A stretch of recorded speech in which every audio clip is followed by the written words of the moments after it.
This is Chicago's Morning Answer with Dan Proft and Amy Jacobson on AM 560. The Answer.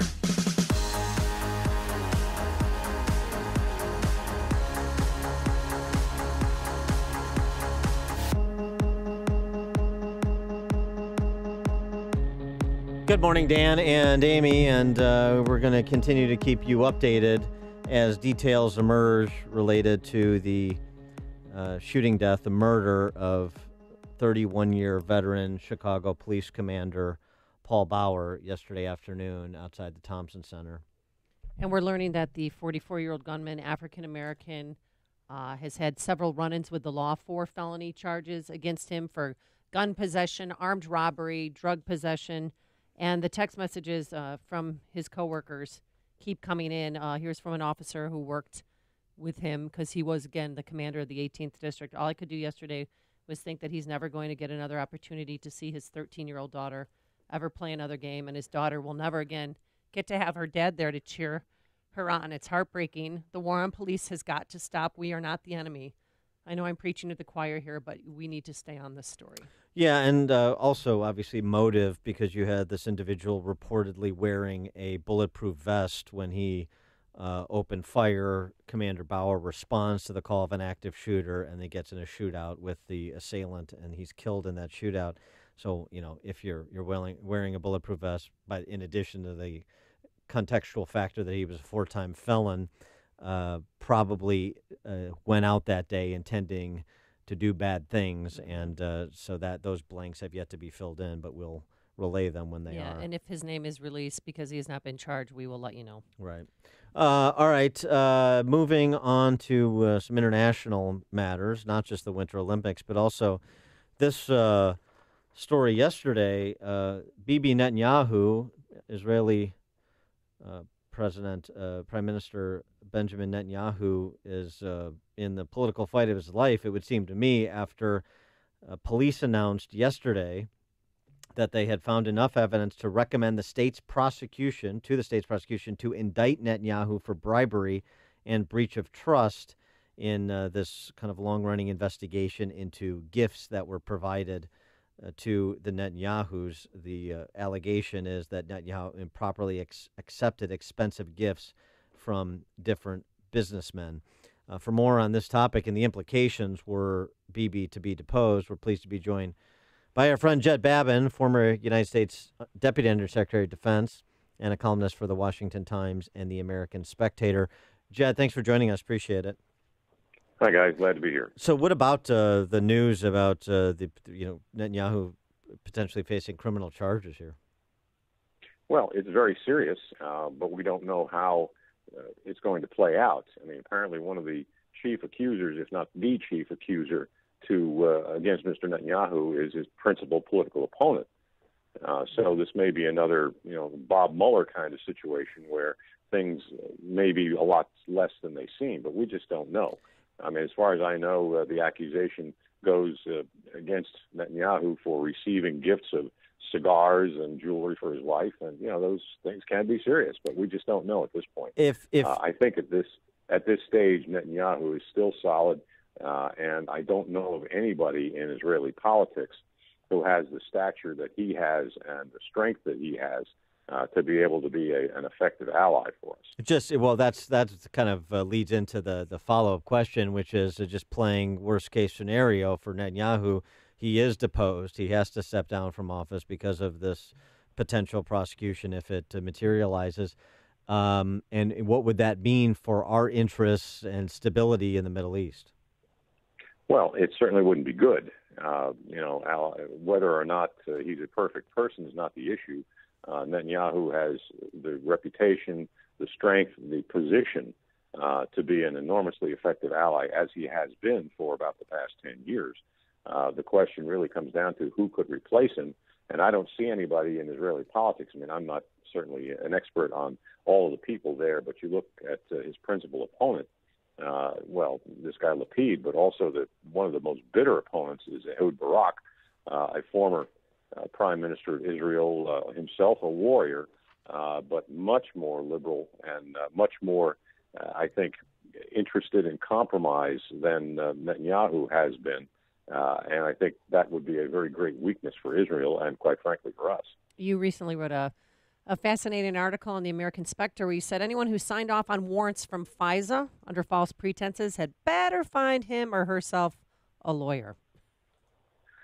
Well, yeah, the drama, the melodrama continues through this whole mess of the FISA court applications, the Nunes memo. The House Permanent Select Committee on Intelligence Chairman Nunes issued that memo, cleared it with the White House about 2 weeks ago. That made it very clear that what was presented to the Foreign Intelligence Surveillance Act court, the FISA court, was not correct, and that the people who swore to that, frankly, let's take a quick step back. When anyone presents an application for a search warrant, whether it's to the FISA court for a surveillance warrant or a regular U.S. district court to get a search warrant of another type, you're basically going to have the sworn affidavits of FBI agents or lawyers to show that they have probable cause to issue the warrant, that the court should issue the warrant. So when they went to the FISA court, they apparently told the FISA court things that were based on this Steele dossier against Trump without telling the court that these things were, frankly, the product of the Hillary Clinton campaign and the Democratic National Committee. That's an enormous, enormous failure on their part. And, quite frankly, they did not verify the information before they presented it to the court. So how can you swear in an affidavit under penalty of perjury to something that you don't know is true? And that seems to be exactly what happened here. So anybody who signed off on those warrants, and that comes down to not just the rank and file FBI agents, but it goes all the way up to Jay Comey and the Deputy Attorney General. Those people signed off on the warrants as well, because it goes through a process of, you go from the FBI agents to the FBI director to the senior people with the Department of Justice, and all of that has to happen before you present it to the court.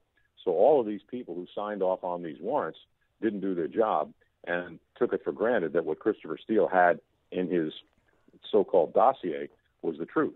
So that's a huge failing, and I think the court, quite frankly, would be enormously justified in being really, really, really angry about this.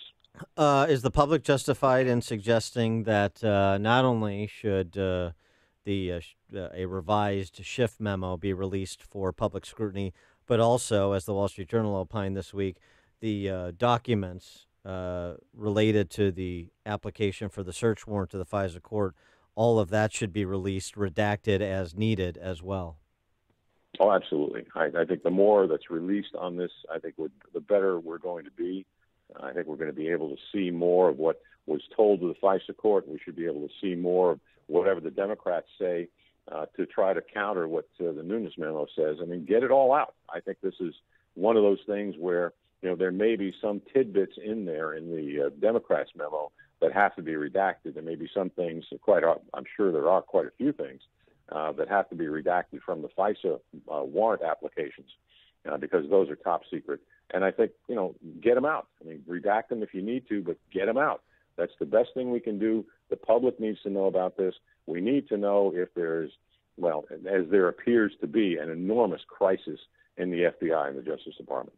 Eli Lake, writing over at Bloomberg this week, reminds us about Carter Page, who's been, alternatively vilified as some kind of Russian super agent and or just a dope, frankly. And he suggests that we should care about what happened to Carter Page. His reputation has been ruined, not by a conviction, not by any charges, but by a warrant that was supposed to be secret. Does he have a point about that? Yes, he does, but I think that's a small point in the whole atmosphere, the whole milieu of this mess. I mean, the big points are, Mr. Page deserves, if he does deserve to have his reputation returned, then, it needs to be done somehow. I don't know how you can do that. But the real problem here is there is a crisis within the FBI. I'm informed, Joe DeGeneva, who is a former U.S. attorney, said on a local radio station here yesterday or the day before that there are some 24 different investigations going on into the conduct of the FBI itself. Some of these are criminal investigations. The Inspector General of the Department of Justice, Michael Horowitz, is reviewing all of this stuff going back to the Clinton email scandal. And all of these things are going to be acted upon at some point. The sooner the Inspector General gets his report out, the sooner I think we can be able to resolve this whole mess.